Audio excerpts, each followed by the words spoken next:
is Zeleka Admassie, and I've been working in the field of international development for 2 decades, first in strengthening healthcare systems with the Clinton Foundation in Ethiopia, and then expanding the research arm of a WHO division on tropical disease research in Geneva, and then most recently as an advisor to the Ministry of Health in the Bahamas on HIV prevention with the PEPFAR program. But the most interesting assignment to date is the one that I'm here to share with you today, and it's my current role as a consultant to UNFPA's Innovation Unit. So UNFPA is the UN Sexual and Reproductive Health Agency, and we work in 150 countries, home to 80% of the world's population. Our mission is to deliver a world where every pregnancy is wanted, every childbirth is safe, and every young person's potential is fulfilled. And under the leadership of our executive director, Dr. Natalia Kanem, about a year ago, we launched the UNFPA Innovation Unit that's now led by Dr. Nagina Muntin.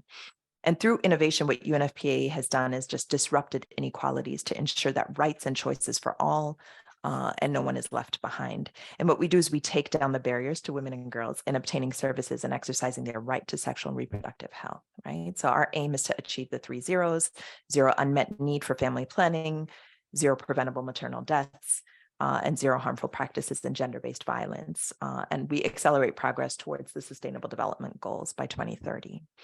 And what we recognize is that there's an urgent need to bring women to the forefront of innovation. One of the speakers earlier talked about how if we do invest in women, and I wrote it down for you, it's women invest in other women and then they innovate for other women. So we know that to be true. The UNFPA Equalizer Accelerator Fund, which is separate, is to equalize opportunities for women and girls through innovation. So we've launched this Equalizer Fund. It provides funding and financing options in UNFPA's mandate areas with a 3-stage approach, right? We invest in piloting new ideas, and then we test for impact, and then we transition the innovations to scale. And this enables evidence-based and accelerated positive impact through targeted investment. But for today, I'm here to share with you an exciting project. And while we're here talking about millions and millions of dollars that are needed within the healthcare sector, which we fundamentally believe, I'm here to share with you a project that actually requires very, very little money, but is at the intersection of UNFPA's kind of mandate, interest, artwork, innovation, and AI. So I hope you'll find it interesting. It's the first ever NFT collection under the theme Stronger Together, and it pays tribute to the infinite possibilities of a world of 8 billion people. So it's a body of work that's created exclusively to mark this milestone. It was created by an award-winning artist, and the artwork is here kind of developing. It was used with artificial intelligence algorithms, and it recognizes patterns in the thousands of images that are sourced from UNFPA's digital photo archive. And what I'll do is after the meeting, I'll ask if we can kind of share what these images look like. So we've had this artist create 800 pieces of work for us under the title Stronger Together. And it really is just an endless meditation in our shared humanity and pushing past the limitations of our collective imaginations. The profits for this will directly support UNFPA's work around the world with a specific focus on maternal health, family planning, and other women's health aspects, including reproductive cancers. And as we know, every 2 minutes, a woman dies from pregnancy-related complications, and every 2 minutes, women dies from cervical cancer. So the funds from this NFT at its floor price will support at least 1 safe childbirth, averting a death of a mother, or at least 2 cervical cancer screenings, enabling early detection and treatment. And really the focus here on why we're fundraising is because we need to.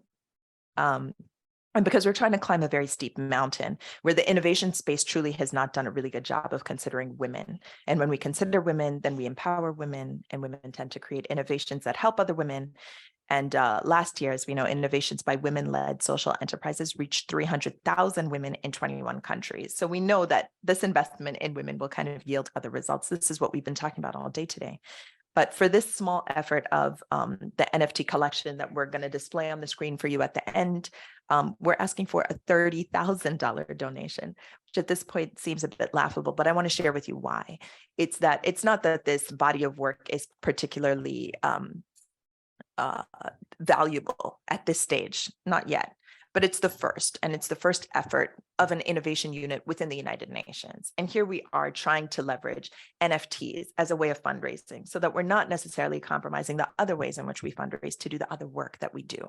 But if we can prove that this is a model that works, then good for us and good for all of us in this room to be able to say that maybe we can be at the intersection of development and art and artificial intelligence and engage a new wave of, possibly interest, which at some point may come from NFT natives, younger people who may be interested. And how do we engage them in these conversations is really kind of our thinking behind launching this NFT collection. So you'll see it's 800 images. They're beautiful. They change every time you pass them on to somebody else.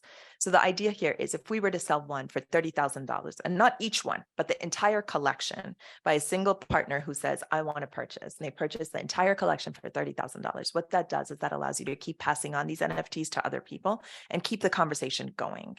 If we can do that, then we've created some level of a model that says this is worthy of our investment, at the very least of our attention, and hopefully it's a channel for us to make impact. And if it's not, then here we are taking risks in innovation. We'll see what happens.